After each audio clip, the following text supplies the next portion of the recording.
All எல்லோரும் எப்படி இருக்கீங்க? எல்லோரும் சேஃபாக இருக்கீங்கன்னு நினைக்கிறேன்.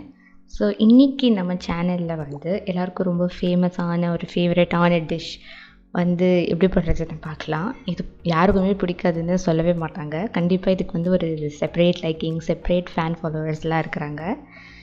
எல்லாருக்கும் இந்த டிஷ் பண்ணுறதுக்கு வந்து ஒவ்வொரு விதம் இருக்குது, ஒவ்வொரு ஸ்டைல் இருக்குது. ஸோ அதே மாதிரி தான் இது என்னோடய style. Very very easy method and so tasty. அந்த மாதிரி எவ்வளோ ஈஸியாக வந்து நம்ம மஷ்ரூம் பிரியாணி பண்ணுறதுன்றது இன்றைக்கி நம்ம வீடியோவில் பார்க்கலாம். அங்கே வீடியோக்குள்ளே போகலாம். நான் இதை வந்து ஒரு ப்ரெஷர் பேனில் தான் செய்ய போகிறேன். நீங்கள் வந்து தம் ஸ்டைல் வைக்கிறீங்கன்னா ஸோ அதுக்கேற்ற மாதிரி பிரியாணி வெசல்னே விற்பாங்க. ஸோ அது வாங்கி வச்சு பண்ணுங்கள். அதுவும் வேறு மாதிரி. நான் அதை சீக்கிரமே போடுறேன் நம்ம சேனலில். ஸோ அந்த ப்ரெஷர் பேனில் நான் 2 tablespoons ஆஃப் கீ சேர்த்துக்கிறேன்.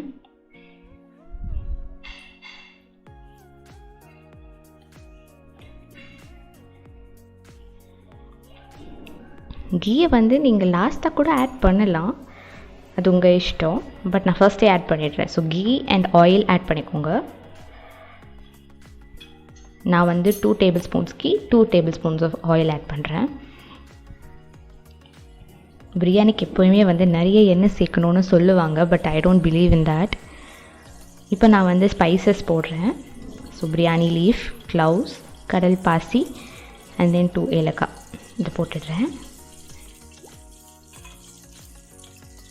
ஸோ இதை வந்து நல்லா சாட்டே பண்ணுங்கள். நல்ல ஒரு அரோமா கிடைக்கும். அது வரைக்கும் நல்லா சாட்டே பண்ணிக்கோங்க.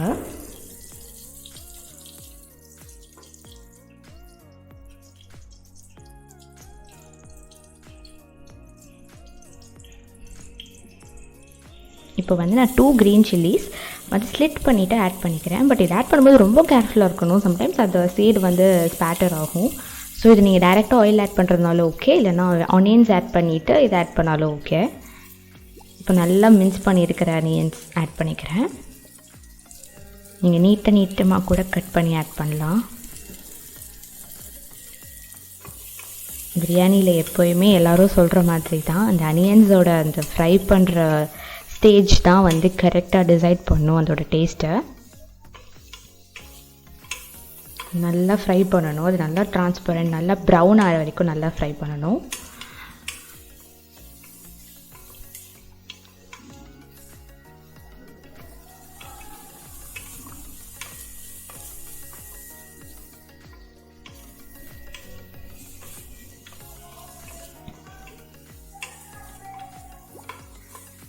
எப்போயுமே பிரியாணிக்கு வந்து நிறைய குவான்டிட்டி பண்ணுறீங்கன்னா நீங்கள் பேரலாகவே வெஜிடபிள்ஸ் எல்லாம் கட் பண்ணி பண்ணலாம். பிகாஸ் அனியன்ஸ் வறுக்கிறதுக்கு அவ்வளோ டைம் ஆகும்.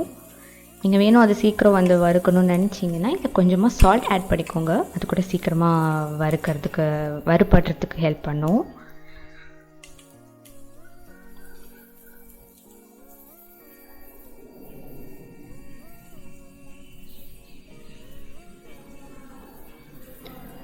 நான் மஷ்ரூம் பிரியாணியில் ஒரு ட்ரிக் என்னென்னா, மஷ்ரூம்லேருந்து நிறைய தண்ணி ஊஸ் அவுட் ஆகும். ஸோ நீங்கள் தண்ணி குவான்டிட்டி சாதத்துக்கு ஆட் பண்ணும்போது ரொம்ப கேர்ஃபுல்லாக இருக்கணும். இல்லைனா வந்து பிரியாணி மாதிரி இல்லாமல் பிசிபிலாபாத் மாதிரி வந்துடும்.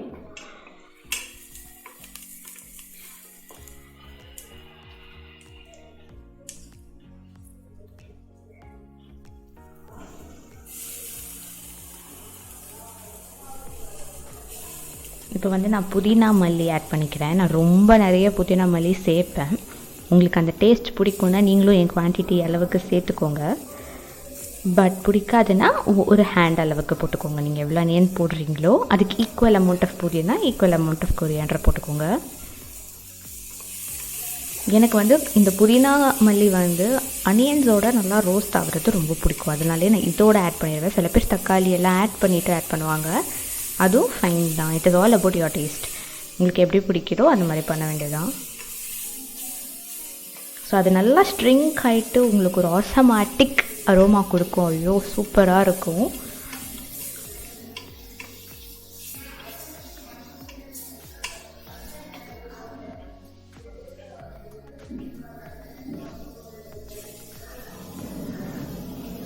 இப்போ நான் ஜிஞ்சர் கார்லிக் பேஸ்ட் ஆட் பண்ணிக்கிறேன். நான் 2 teaspoons ஆட் பண்ணிக்கிறேன். இங்கே நான்வெஜ் சமைக்கிறீங்கன்னா கண்டிப்பாக ஜிஞ்சர் கார்லிக் பேஸ்ட் நிறைய போடணும். இல்லைனா அந்த ஒரு பேட் ஸ்மெல் ஒன்று இருக்கும், நான்வெஜ் ஸ்மெல், அது போகாது.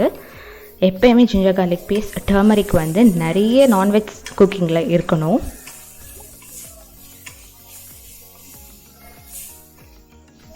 ஸோ அதை நல்லா சாட்டே பண்ணிக்கோங்க.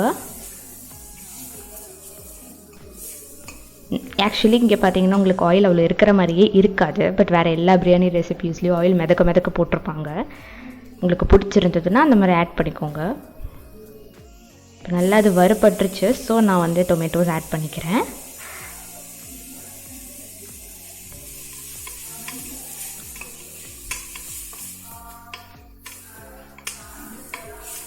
டொமேட்டோஸும் ஆட் பண்ணி அதை நல்லா சாட்டே பண்ணணும்.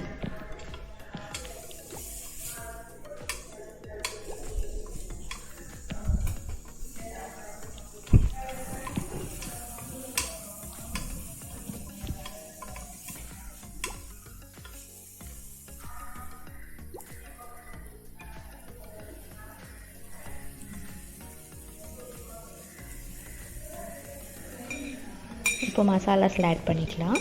ஸோ நான் கொரியாண்டர் பவுடர் ஆட் பண்ணிக்கிறேன், என் கரம் மசாலா,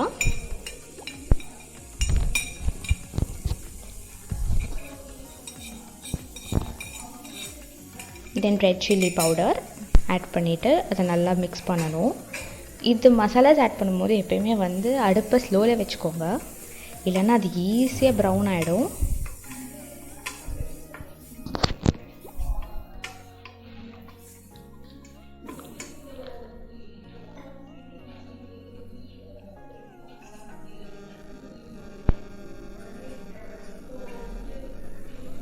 நான் வந்து ஒரு 3 to 4 tablespoons of thick curd add பண்ணிக்கிறேன். இதை விட திக்காக இருந்தால் வெல் அண்ட் குட். பட் என்கிட்ட இருக்கிறதுலே மோஸ்ட் திக்கெஸ்ட் ஃபார்ம் வந்து அந்த டைமில் இது தான். ஸோ அதை ஆட் பண்ணியிருக்கிறேன்.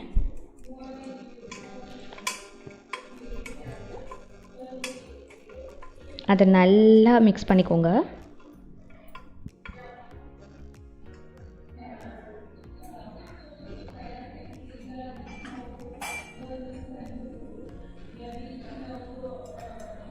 இப்போ நம்ம வீட்டில் அரைச்ச சில்லி பவுடர் இருக்குல்ல, அதை ஆட் பண்ணிக்கோங்க.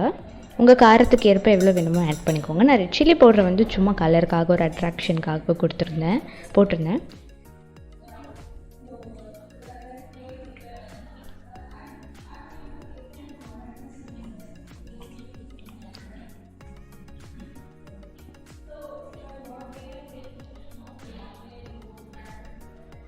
இதை வந்து ஈஸியாக செஞ்சிடலாம். ஆக்சுவலி இதில் வந்து பெருசாக ஒன்றுமே கிடையாது. இப்போ வந்து சால்ட் போட்டுக்கோங்க தேவையான அளவு.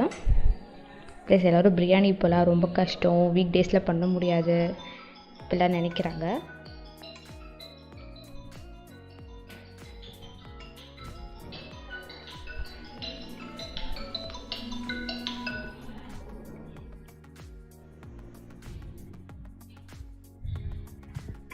இப்போ எல்லாத்தையும் போட்டு நல்லா மிக்ஸ் பண்ணிக்கோங்க.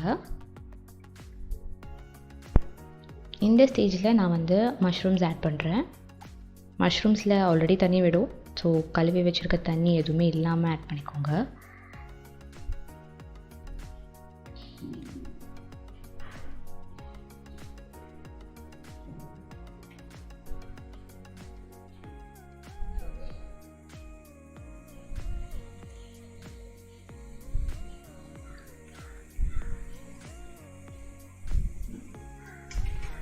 இதையும் வச்சு நல்லா மிக்ஸ் பண்ணிக்கோங்க.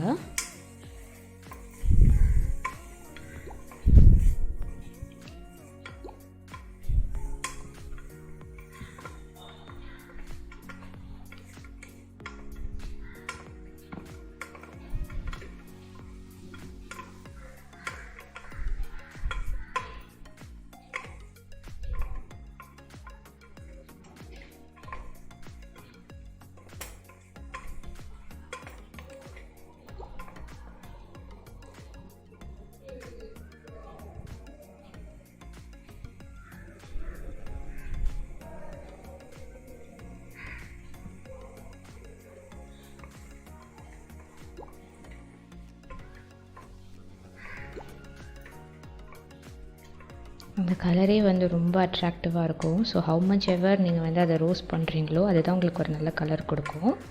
மஷ்ரூம்ஸ் ரொம்ப ஈஸியாக குக்கும் ஆகிடும், அது வேறு விஷயம்.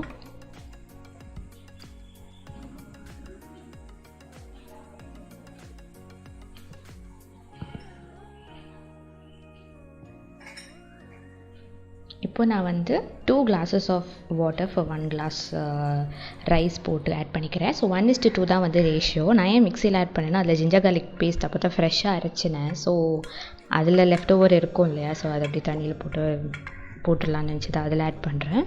பட் 1:2 தான் வந்து கரெக்ட் ரேஷியோ. ஆட் பண்ணிக்கோங்க.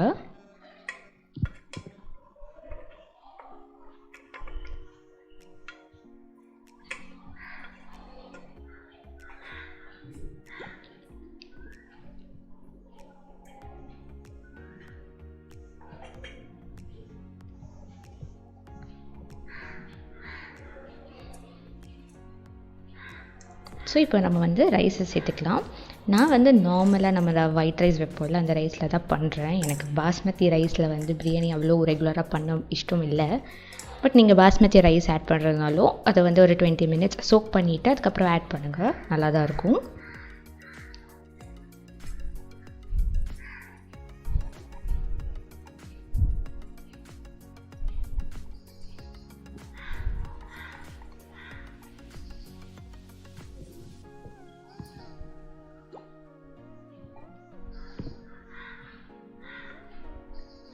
ஸோ எல்லாத்தையும் மிக்ஸ் பண்ணிக்கோங்க.